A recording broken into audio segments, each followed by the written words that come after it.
All right, everybody. I hope everybody's had a great day, and I hope everybody was enjoying my COVID quarantine playlist with Staying Alive, Don't Stand So Close to Me, Toxic, all of the good hits to remind everybody to stay inside. Uh, for all of you who are new to the call or haven't seen one of these sessions before, I'm going to throw up a YouTube link in the chat.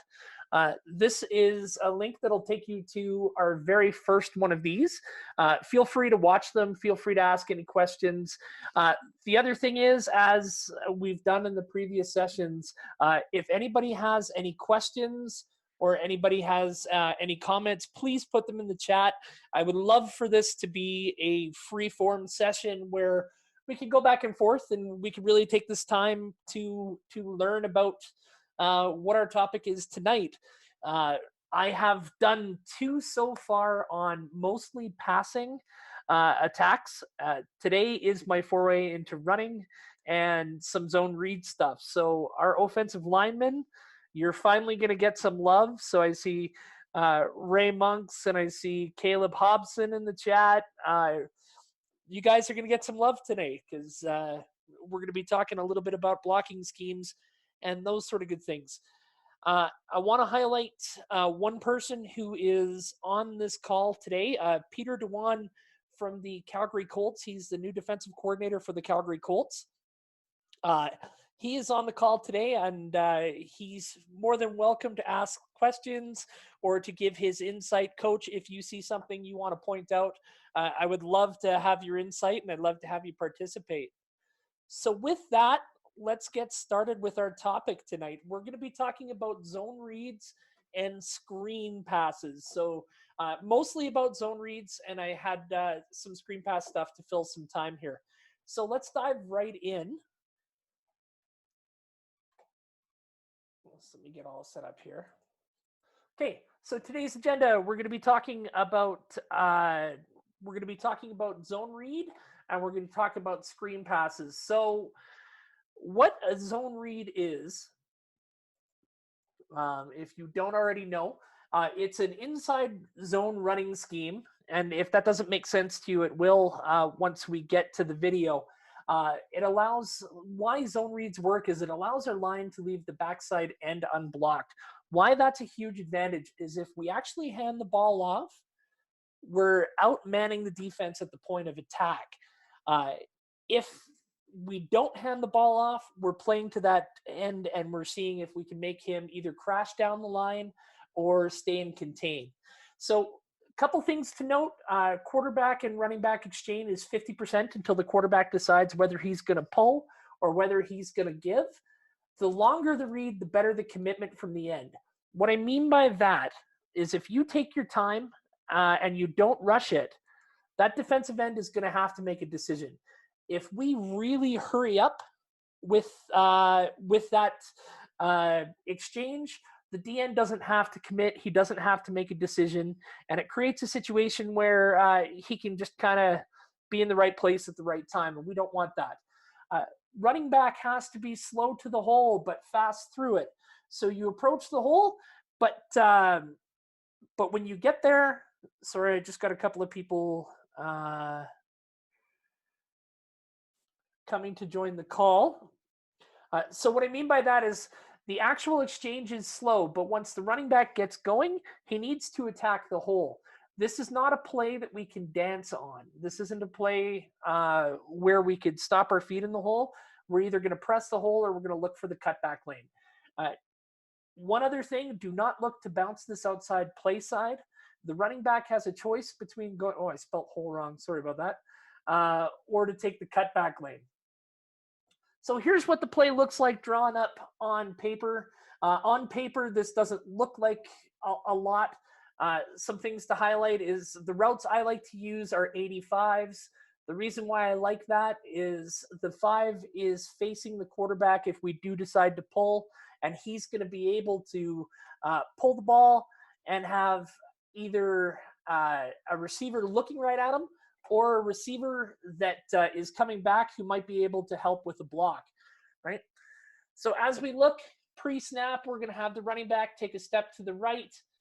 He's still a yard back and a yard behind. It's important he doesn't leave before before the ball is snapped, because if he is late, or sorry, if he is early, it messes up the exchange. So the running back kicks out, ball is snapped, and he's going through the hole or looking to cut back. So offensive line, we're going to talk about what you do in a second. Once I get some tape and once I get some actual people for you to block, it makes a little bit more sense. So let's hop into the actual video here. Okay, our very first play, let me pull this over. Now, I do apologize. I didn't have the best film on this one, so we're going to have to make do. I just got a whole bunch more film of my days when I was coaching with the Bulldogs, thanks to Garth Melrose. I will have that up in a couple of days. I just actually have to go through it and break that down. So, as we see here, this is a zone read play against a 3-4. The way we could tell it's a 3-4 defense is we have 3 down linemen and 4 linebackers. Okay. So with that, the guy we're going to be reading is the furthest guy on the edge here. Now, because it's a 3-4, I think this guy's going to crash inside, and this linebacker is going to walk down to be the guy we're reading. 3-4 isn't ideal to be playing this, but as you can see, we can make that adjustment. So, looking at this, we are going to leave this edge player unblocked. This guy is going to come unblocked. We are okay with that. He has a choice between coming down and going after the running back or staying and playing contain. Either way, this player can't be correct. If he crashes, our quarterback is going to pull around. If he gets contained, we have an odd man attack coming at the line of scrimmage here. Okay? So if that makes sense, they can't win. So my general rule, and I know I've got a couple of coaches who know some things about O-line, so feel free to jump in if you have something to add. But my general rule about zone running in general is that if you're covered, you're blocking the guy in front of you. This is talking play side. And if you're uncovered, you're chipping and then going up to linebacker. So in this case, the hole we're looking to, this player is going to come out and we're hitting this hole right here. Okay. What I'd like to see is clearly we have to take the nose. I'd like to see a chip and then up to linebacker. Does that make sense? Sorry, just adding a couple more people to the chat here. Okay, so that's what I'd like to see out of this play. I like having the fullback lead through the hole. It doesn't really fit into most zone schemes, but at least we have an extra body going through here. So as we rotate this play through, as the ball's about to get snapped, right there, you can see this player is going to become our edge player. So here is the guy we're going to be reading. Okay, now, in the chat, I want you guys to tell me whether he's crashing or whether he's playing the quarterback.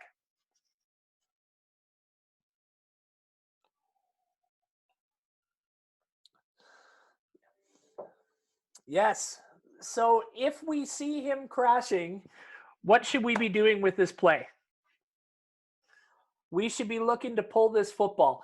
That being said, I've got a general rule for all of our quarterbacks. If you're unsure, if things are happening too fast, if you've got a look you don't like, hand the ball off.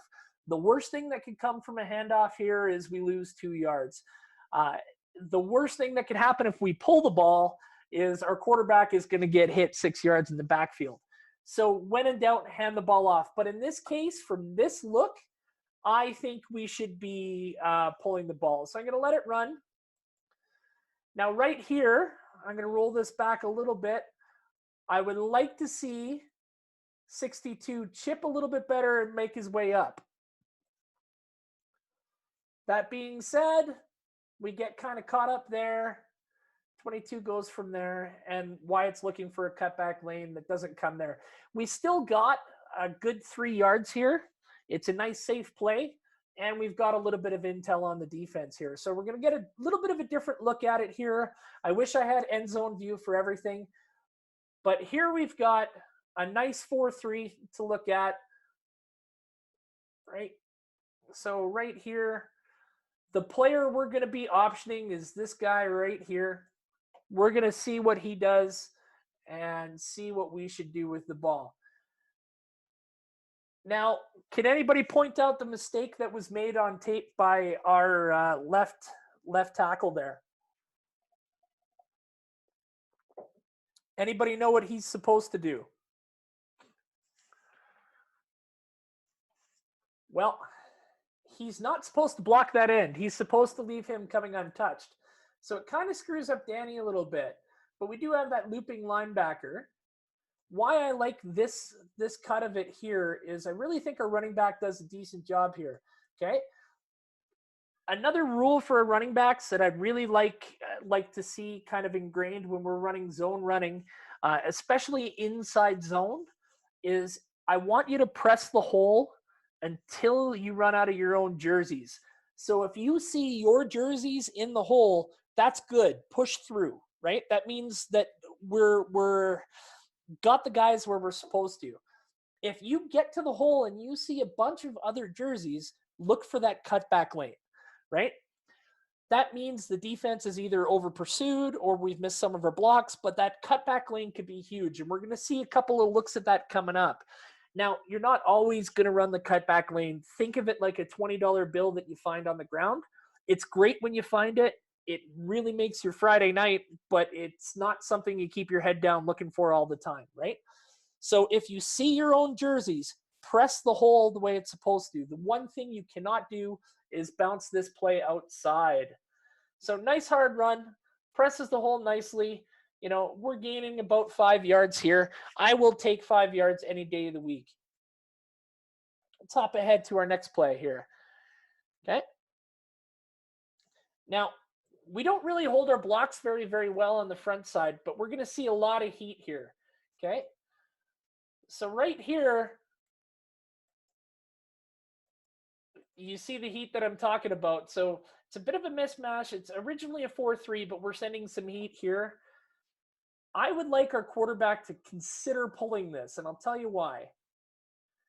Right here, this player, our edge player, is coming down the line, okay? I think that if we pulled it, this receiver would come open here, right? But we end up giving it. Again, it's not the end of the world if this play doesn't work out to the middle. Worst case scenario is somebody who is very used to taking hits takes another one. Your running backs are people we should be able to trust with a football in traffic. Okay, moving on to another look here. Same kind of defense here, and again, I want the quarterback to consider pulling it. Okay, if we see this much heat, right? They're sending a lot of pressure here. I want you to follow this receiver. So if we pull the ball here, we have a touchdown, right? But again, general rule is if you're not sure, there's nothing wrong with handing off the ball in that case. Is there any questions so far from anybody online, or this all making sense? Yeah. So here's what I'd key on. The question from Ray, one of our Bantam players. So what should the QB key on to pull, to decide to pull or give? Okay, it's a great question. If it's a traditional 4-3, we're looking for the weak side D end, and whether he decides to either, let's pretend it's this player, I know it's not, but whether he crashes down the line or if he stays out to contain. Okay, so most DNs are given the option, most DNs are supposed to contain. They're supposed to contain.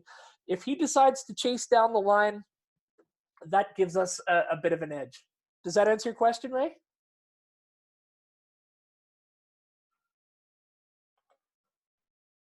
Perfect.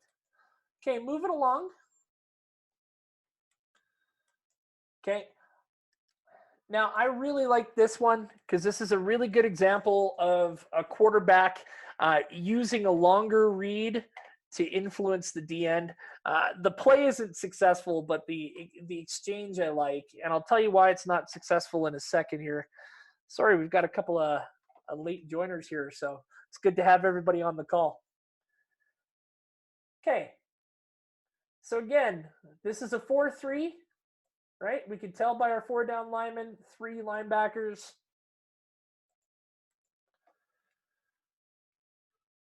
We're going to run this play through. Let's watch the D end. So the D end here is really trying to contain KJ. And KJ was a really shifty quarterback. He was well known to run the ball and was a big problem in a play like this. So teams really gave him a lot of respect. But as I run this here, can anybody tell me what I don't like about what the running back does here? Remember, this is an inside zone play. So what mistake does our running back make? Exactly. Thank you, Ben Klassen. He bounces it outside. Now, this is going to be a tough play because the D-line played it well. But if he presses and he sees jerseys and he cuts back, he has a chance because as you can see, this lineman's getting washed. This lineman's going to be a problem. But let's assume he keeps pursuing. If we come to the hole and then bounce it out, we have a chance to make this play work. But by turning his body and going outside, he is literally running away from his blocks. But again, I want you to watch this exchange here. KJ is looking right at the D end while he does it. If that D end crashed a little bit more, he would have been able to pull out a play here. Good example of why I don't want to see running backs bounce this outside. Our blocking scheme is not set up to support an outside run. That's why we would run outside zones, and outside zones have a bit different rules. We're going to be looking at outside zone on Thursday's call, but do not bounce inside zone plays, play side outside.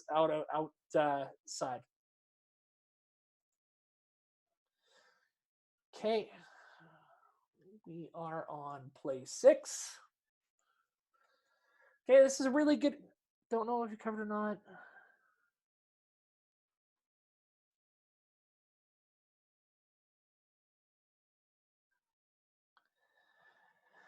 Yeah, so Coach Garvin brings up a very good point that sometimes this play is going to go for a short gain, but then you'll bust a big run. The reason why this play works is because if we leave that end unblocked and if we get the guys we're supposed to get play side, we're outmanning them at the point of attack. So we're either creating a situation where there's a clear lane or the defense has to over pursue, and then you start to get some very big plays. We've got a couple coming up where you can see the cutback lane. This one I really like because I find that the linebackers on this play really wanted to over pursue it. Okay. So, oh, sorry, got to add another player here. Okay. As we let this play run through, Danny, do you think you made a good decision here?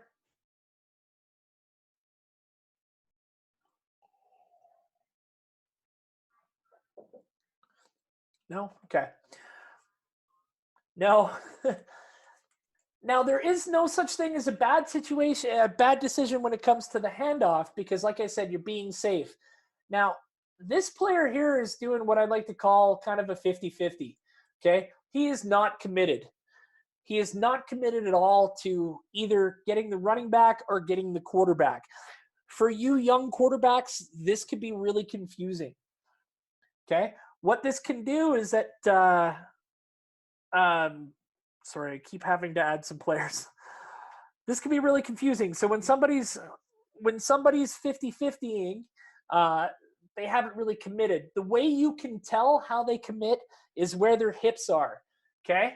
So if we watch this player again here, his hips to me are more pointed at the running back than at the quarterback.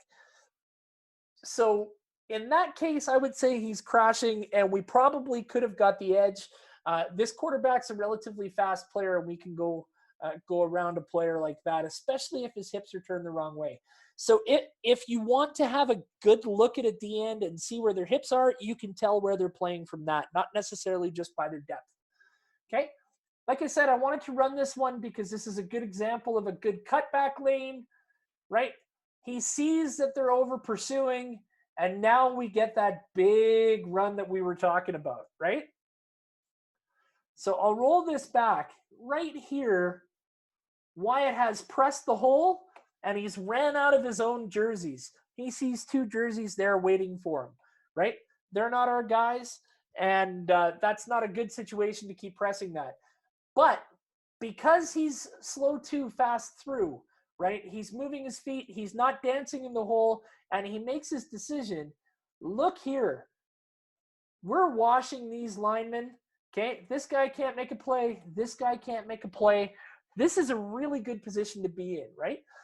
This is how defenses compensate. They try to over pursue. They try to go that route, and they can get caught by giving up this cutback lane. That's a nice rip, and a real simple play to execute when we're in this situation. Okay, I got another one coming up here. Now, want to talk about this, and I'm just going to ask a question here. I'm going to run it in super slow motion, and all my quarterbacks, I want you to tell me what you would have done. Would you have pulled, or would you have kept the ball?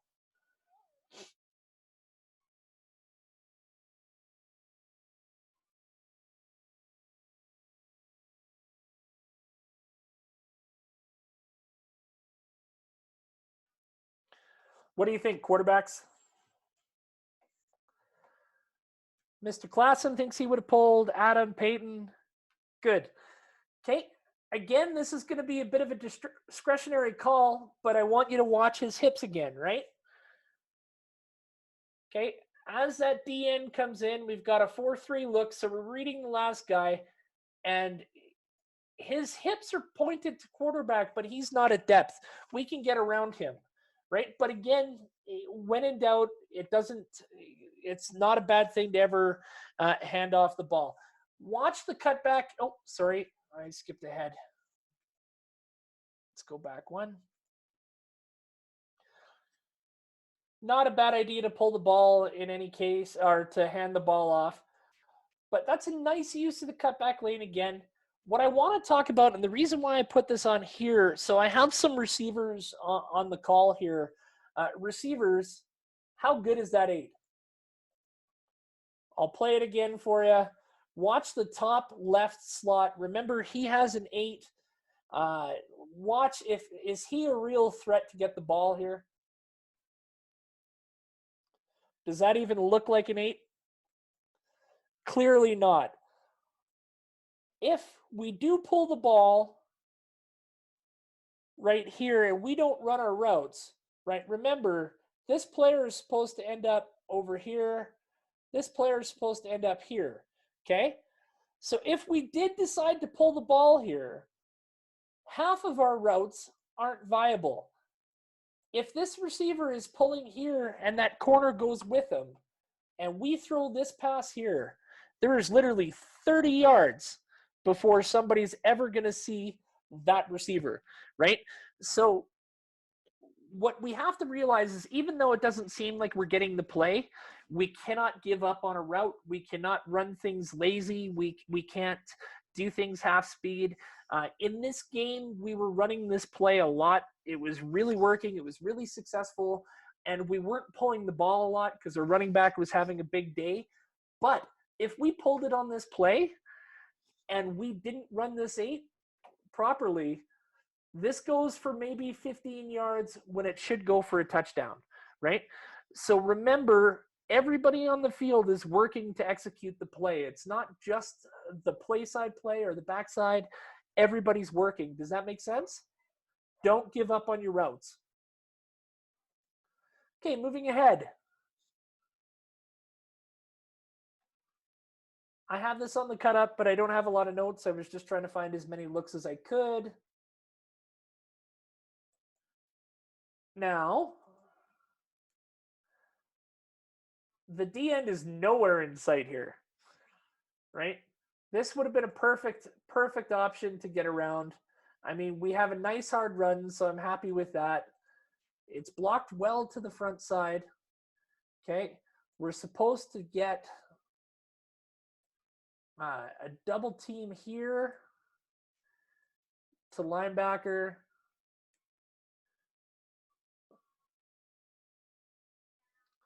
We don't quite get to the second level, but the linebacker comes down anyway. Now, receivers, I only want to hear from the receivers right now. How good was that backside 8?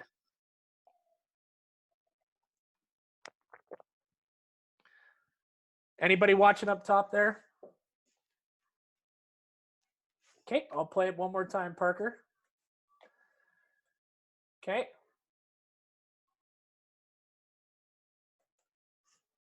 Not great, right? So again, the whole goal of this route, right? We've got a 2-route concept here. If it's man coverage, the 8 is a home run, right? We're going to take that any day of the week. If it's zone coverage, this route is going to be too deep for the flat player to get it. We're going to be able to throw it on top of him, and the flat player is probably going to come down and play the quarterback, right? So this is an example of why on every single play, you've got to work hard. If we pulled this could be a touchdown, right? But if we don't commit to our routes and we don't run things at 100%, we can get ourselves into some trouble, right? I'll run this one more time, full speed, then we'll move on to the next one. Okay. Oh. Play number 9. Sorry, I'm going to hop ahead here to play 10. Right. Now I'll put this open to people online. Did we make a good call by handing off the ball here? No. Danny was quick to answer that. I think I roasted him on video once on this one. Correct. Okay. So again, our tell here. Now, the other thing I would have liked to do, as much as I'd like to blame our quarterback here, our running back is moving here, and he's already starting before our quarterback gets the ball. Okay. Zone reads are slow developing plays, right? So we need to give it time. I would have liked to see our running back move out here, wait till Danny has the ball in his hand before he starts to move. Because by leaving early, he now forces Danny's hand to make a decision way too quickly. Okay? I would prefer our quarterback to have a lot of time, right? Because the running back makes this play quick, we don't have time for it to develop. Danny has to make a split-second decision. He doesn't quite make the right one. As we run this play a little bit, you can see that doesn't work out for us. That being said, let's watch our defensive end for his tells. Right here, you can see his head and his hips are turned towards a running back. He is going down. Nobody has our contain. Let's watch our routes up top. Again, our slot back is kind of quitting on the route. If he breaks out here, nobody's covering our wide out here, right? That makes sense? Moving along. Okay. Now we're starting to see something. I've got two plays here that show the quarterback pulling the ball. Okay. Again, we ran this a lot against the Cats this year. Right here, you can see this player, his body is saying running back. Okay. If you run these plays well and you execute them enough, teams have to overcompensate. They have to take some risks. And we ran the ball in this game for about 200 yards, pretty much pounded it, especially with this play. Defensive ends didn't want to stay at home. They wanted to get in the play. And that's great when they want to get in the play, especially when they're not getting their zone. So Danny pulls the ball here. Oh, I went too fast. Sorry. So really nice time here too, right? Great timing. We have a long time to influence. Ball is pulled. Okay. Now again, I would have loved to see this route carried on out here. If we carried it on that far out, if we decided to throw this, okay, we're looking at kicking an extra point, right? A receiver in space, this wide open, he's going to score every time. Danny decides to keep it. Not a bad decision, as you'll see. Runs the ball right down their throat again. Okay, but let's rewind it a little bit. I want to show that one more time just so I can nail home the point about the contour, right? Watch this player's body. D end is there, right? Go from there. I want to roll it back just a little bit here. If this D end decided to stay wide, right, and he wasn't in the mix here, we have all of this cutback lane because we're just washing these defenders out, right? So if the D end made the other decision and decided to contain on Danny here, we would have had a big play on the cutback lane, okay? So again, for running backs, the rule that I like to give, and your coaches might say it differently, but if you press the hole and you have your jerseys in front of you, slam through. If you press the hole and it's a bunch of other jerseys, put your foot in the ground and look for that cutback lane. Don't dance, don't bounce outside, make one hard cut and go. Commit to the play, you'll be successful, right? Nice, real good play here. When you're able to pull the ball and hand the ball off, this can really break a defense when you're running the ball well like this with both sides. This is play 12. Okay, so again, we have a super aggressive D end here. Okay, right here, he is going to kill that running back no matter what, right? So if I roll this back a little bit, watch his contour right here.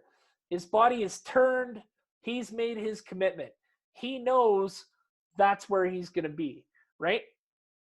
And if we watch, our quarterback pulls the ball and takes off. Now, I would have liked Reed to hold on to this a little bit longer, be a little bit more patient.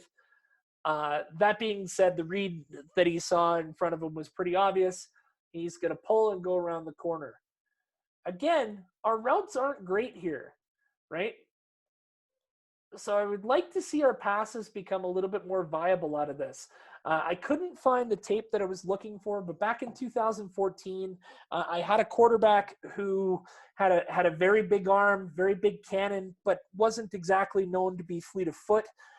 So when we ran zone read with him, he almost always threw the ball and made it a viable route. Right, so I'm looking at some of the quarterbacks that we have on the call today. Danny, Ben, you guys are more running first quarterbacks when you make your zone reads. Think of throwing the ball on it, right? We have viable routes for a reason. Once you start to develop a reputation as a runner, you're going to see your halfbacks and your corners break off their coverage and come downfield to come and get you. So you may get some big plays out of it, right? I've seen you, Ben, do this really, really well.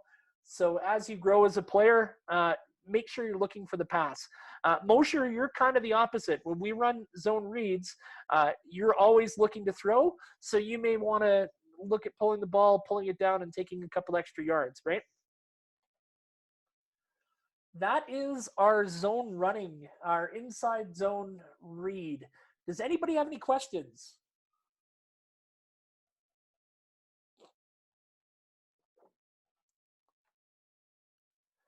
Okay. Saint, you're another one who I think would be a look to throw first kind of player. So consider running the ball a little bit and go from there. Coach Pete Dewan, do you have anything to add about zone read from a defensive point of view? I don't mean to put you on the spot, but is anything coming up?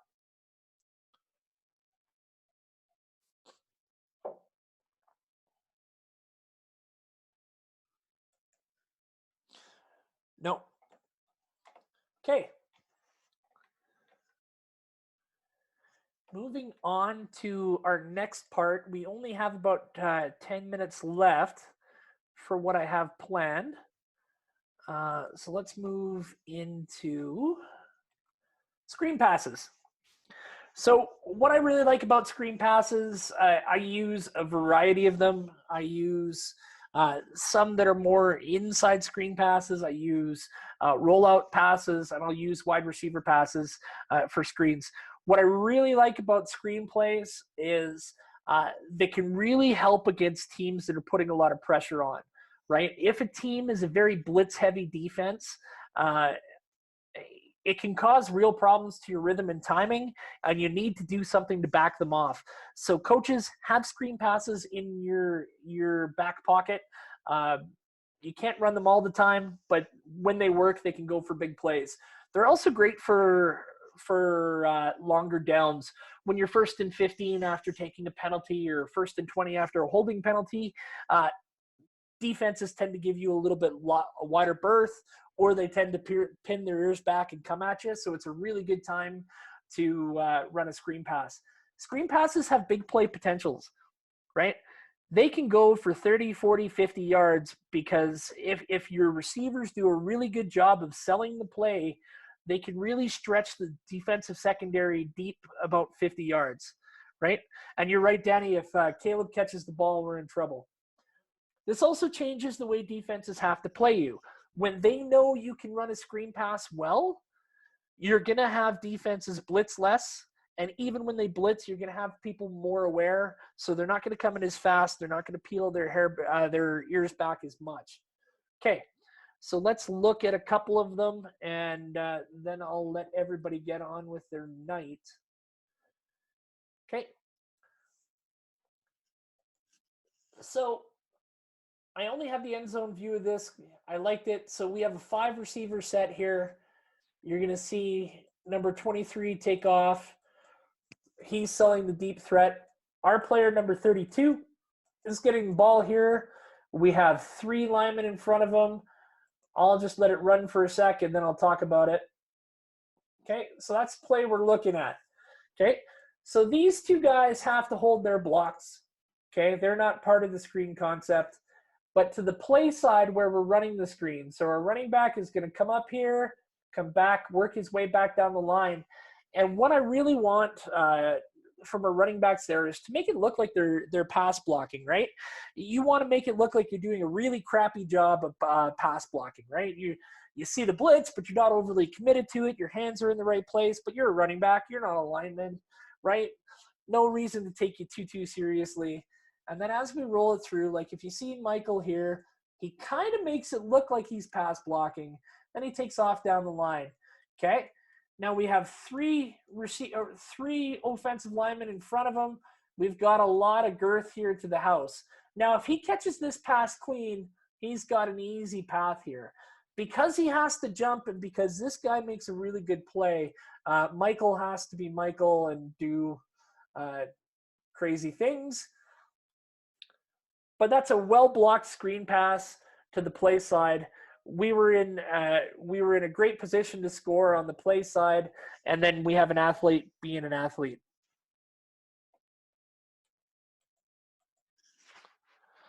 Was the tight end open to before? Are we talking about the screen pass here, Mateus? Well, screen passes are – the tight end might have been open, but we're not looking to him. We're trying to set up the pass play, right? We're trying to set up the single play here. So, and you ask a good question here. So I'm assuming you're talking about Wyatt, number 23. Yeah, he is open here, and we might have had a big play there, but our quarterback is looking for the screen pass. That being said, if this screen pass isn't here, let's say none of these guys are buying it, you're going to see this happen in the pros all the time. When you see a screen pass that doesn't work, where the offensive line doesn't block it right, or the defensive linemen are too aggressive, you're going to see the quarterback take the ball and he's going to throw it as hard as he can until the running back's feet. Why? it looks like a bad play to everybody watching, but it's actually a pretty smart play. It doesn't involve taking a risk. If you throw it in the direction of a player, you can't get an intentional grounding penalty. So you're going to see people throwing it at their feet in the pros, right?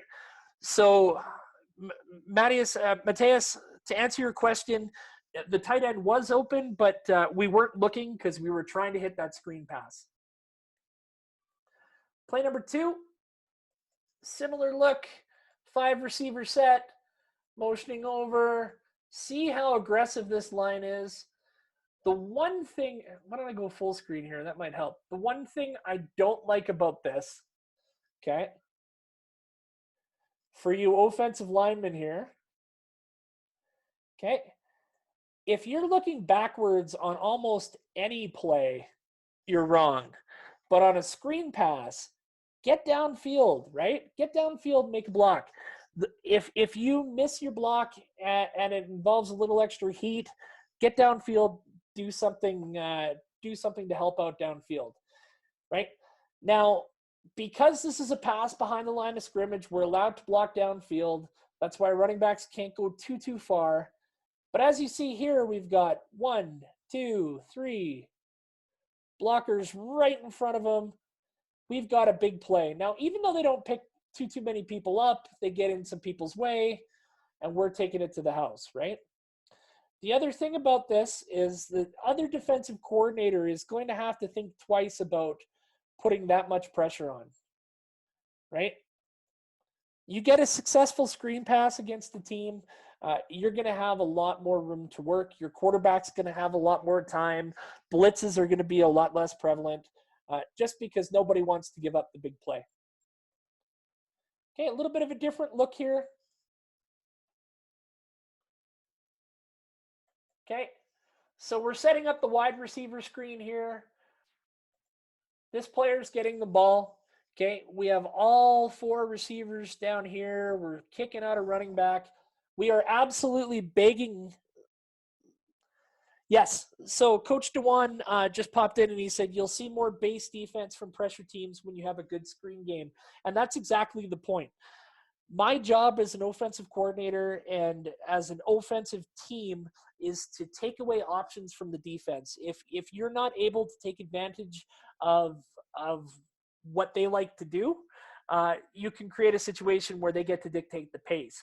But you can really relegate a team to their base coverages if you have a good screen game and you take away their blitz package. Thank you, Pete. So as we run this, right, all 5 linemen are going downfield, right? The receiver does a great job of staying behind, right? One thing I really like about this player and receivers, I can't stress this enough, don't ever go backwards to go forwards. Go forwards right away. Use your speed.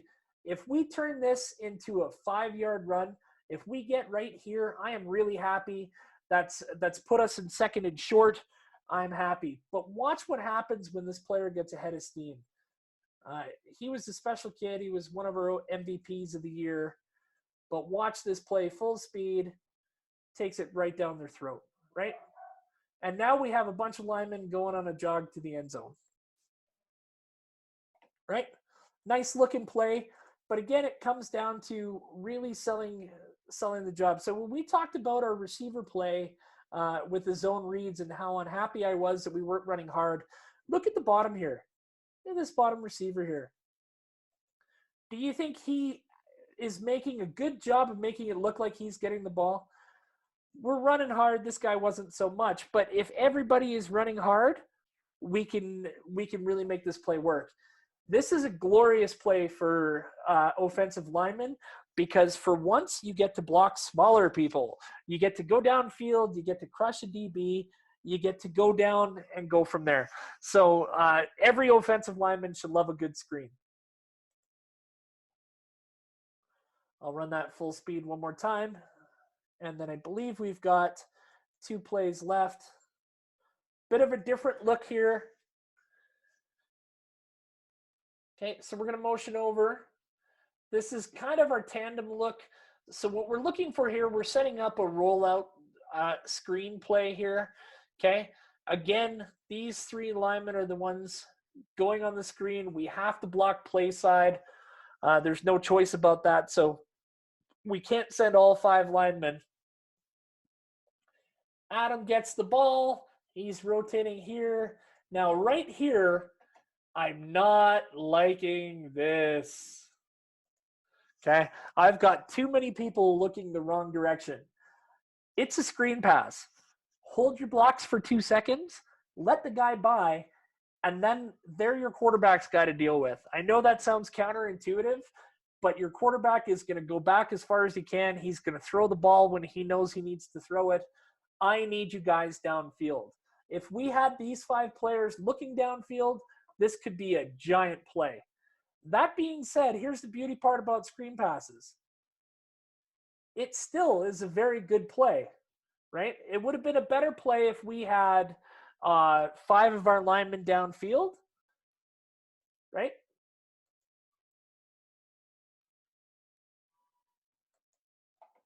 Okay.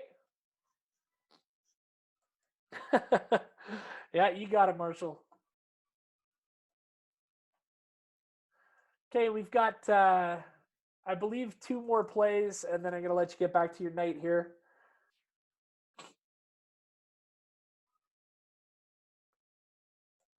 Same kind of screenplay. He's going to come up and then down the line.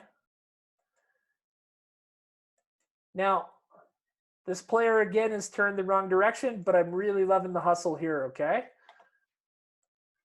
As we rotate it through, 60 recovers, gets in the way. You don't have to make killer blocks for this play to work. Right, I'll give you one more look at it here.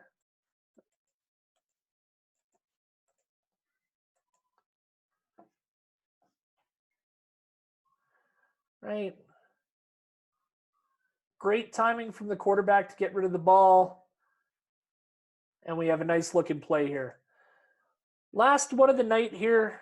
I kick myself every time I run this play when I see this because I should have done this a lot more in this game.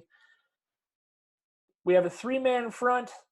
Okay, we're going to be screening to the left.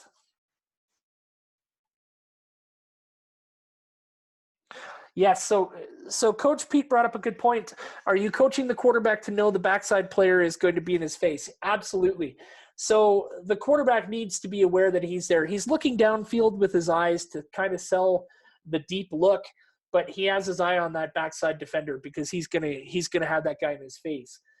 A lot of things you can do as a quarterback, it's not necessarily just where your eyes are looking, it's where your face mask is directed, right? So sell the deep ball with your face mask, keep your eye on the backside because you're right, he's going to get killed. As we rotate this through a little bit, all 3 linemen are through. I have 2 linemen who are wrong and should be turned around, but I've got the cavalry coming right here. We've got a lot of yards to go here. We get a nice block, and we have a nice first down play, right? The other thing this does is I mean, you didn't see a lot of heat on this play, but it helps discourage defensive coordinators from having people blitz or being super aggressive, right? If they know it'll be 5, 6, 7 guys caught on a screen pass, they might be reluctant to do that, and that gives you the advantage as the offensive players. So that's what I have for everybody today. I will have another conference call on Thursday. I want to go over some outside zone and some play action off that outside zone. I'm also open to suggestions on other things that people want to hear me talk about. We are going to be looking at having some guest coaches. I'm trying to nail down a few of them right now to come on the calls for Tuesdays and Thursdays.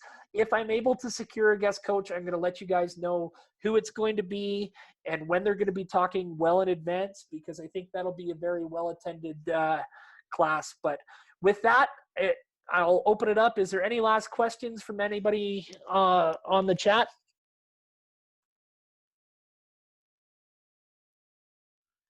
Going once. Going twice. Okay, thank you very much for attending the call. I will see you on Thursday.